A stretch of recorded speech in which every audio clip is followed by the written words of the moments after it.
Okay, so here it was, the 100th test, massive game, big build-up in Townsville, which was a bit weird and added another element to it. Not in South Africa, not in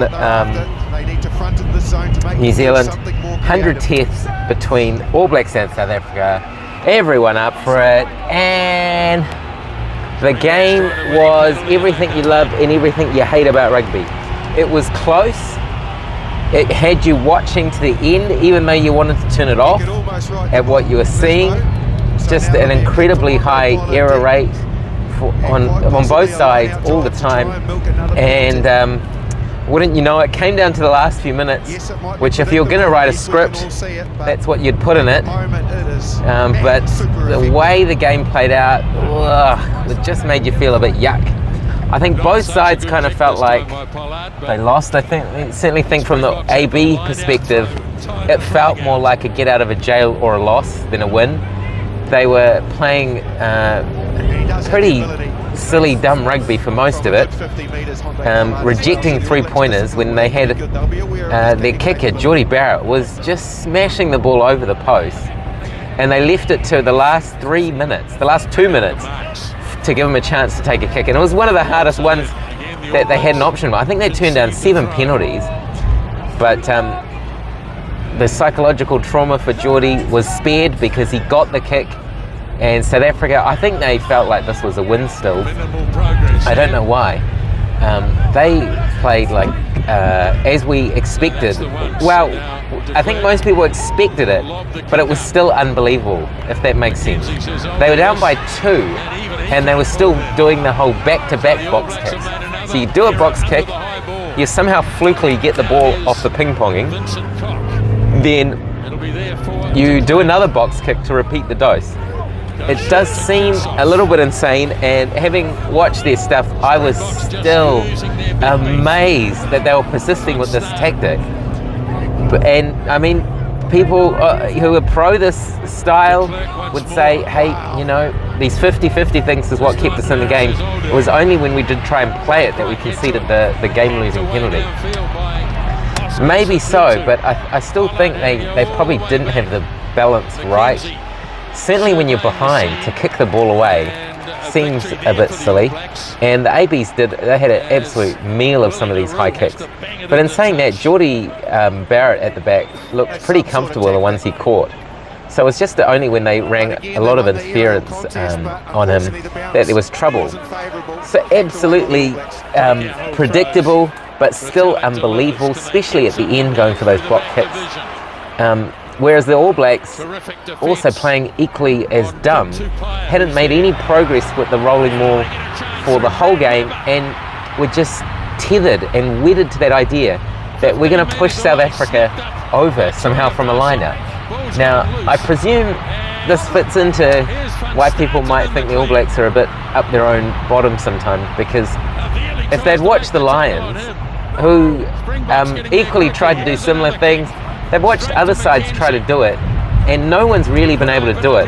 So you've got to give credit to South Africa. They have mastered that very difficult thing of somehow defending those situations on the line. And so Ardie Savea, the Hurricanes player, had us playing like the Hurricanes really. We didn't want to win, we wanted to look stylish. That sort of took priority. And thank God they gave the ball to Geordie Barrett at the end and he kicked it. Because if he had missed, I think those 21 points that they decided to consistently knock back, that would have been a massive talking point. And of course, Foster, well, we don't really have a coach, it seems. It looks from the comm box, he did get a bit of a mojo boost when he got the contract renewed, and we actually saw him talking a bit of animation. But it looks like now he's not even microphoned up. There's no instructions going on to the field. Once the game starts, he might as well head back to the hotel room. And he doesn't really have any input, it seems. He commented after he loved the attitude of them presumably going for the line and coming up with no points after it. So I think the danger signs are there for the All Blacks. In 2 years, essentially, since they lost to England, they look worse, particularly against sides that really can freeze them out of any backline tries. They just will consistently have no other option. And this was even worrying because they did get lots of three-pointers. Against some sides, like particularly that England loss, they didn't get a lot of opportunities to take points. So Foster, what can we say about him? He felt the attitude was terrific. I think probably he's declaring himself as not a great tactical coach. In fact, I'm not sure what coaching he does. He seems to want the game to break into broken play and not coach them, just let them do what they think. And well, we saw how close that tactic prevailed. I think it's a real weak point for the All Blacks because, you know, it's not a 15-man side, it's a 23-man side. You've got to use your bench, and etc., etc. But I think the coach is probably going to be part of that. You look at most of the other coaches, particularly the South African coach, there's instructions going all the time. And we don't seem to have that extra 23rd player sending any instructions. But speaking of which, I don't think there can be any denial. South African team was really taking the piss. The amount of stoppages was just laughable. And I don't know what they're putting in this magic spray, but it seems to it can fix broken. Let's do that again. I don't know what they're putting in this South African magic spray that they seem to have, but it can manage to fix broken ankles, head knocks, when the eyes start getting sore, which is a common thing soccer players have. They were certainly all on display with the South Africans. Sometimes there was not even a reason. They just sat down for a bit, which I think was probably the most efficient thing, because at least they weren't even looking for an excuse. They just said, "No, we're just going to sit down." The weird thing was they weren't really ahead on the game, and sometimes they were behind it, essentially, and they were slowing the game down.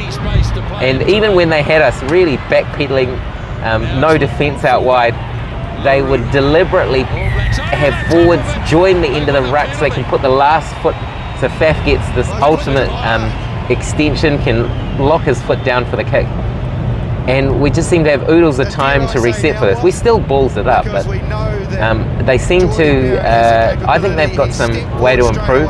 But to be honest, if the All Blacks don't win by 30 this weekend in the repeat round 2, I will be a bit surprised, because if we make the same mistake twice, we're in trouble. I think both sides have a bit of freedom now to roll the dice. They didn't want to lose the 100th test, old rugby kind of dogma that might have something special, but I think it's time to roll the dice, particularly the All Blacks. I think they've got to really try and take them up the forwards, and we seem to be able to do that. We do seem to be making profit, and even if we don't go immediately forward, we seem to panic a little bit and think we need to score straight away. So I think it'll be an enthralling game, and I mean, it was enthralling last week. As much as my hand was almost reaching for the remote, it was enthralling. Now, through some quirk of hashtag VPNs, I was watching the South African feed, and the South African feed, they were ecstatic, even by half time. They were sort of, the theme that was coming across was, yep, the plan is working, they're frustrating. Certainly as a fan, I was frustrated, so I guess that was working. But I mean, the scoreline didn't really branch out to anybody. It was just going back and forth, and certainly we knocked back a lot of three-pointers, but I think South Africa took all their opportunities, but they were ecstatic. They did, a few of them who were ex-players, which is pretty interesting, were saying we played too much with the ball. We should have just done the kicks and the box kick, so they don't even let it get to the first five, and the first five was putting up huge bombs as well. Pollard, he was putting up massive bombs. But I think apart from that one that hit Bridges' shoulder, and then he decided to sort of just brain fade out of the whole chase, they really did not look like scoring. They didn't look like they scored an opportune try against Australia. Against the Lions, their tries were,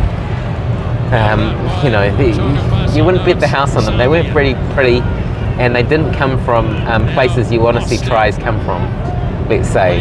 But yeah, they did manage to score a try. I think George Bridge probably signed his release from the ABs with that performance. There were a few, there was of course the one that sort of hit him on the shoulder and head, and he seemed to be dazed out. He didn't seem to know what to do after that. He didn't scramble, and he gifted South Africa a try, and that was probably the one with no pressure on it. There was another one that had just went straight through his hands, and it looked like he almost didn't touch it at all. Once again, not huge pressure. Quite stark contrast to Geordie Barrett. When Geordie Barrett gets in position, you can see him time the leap.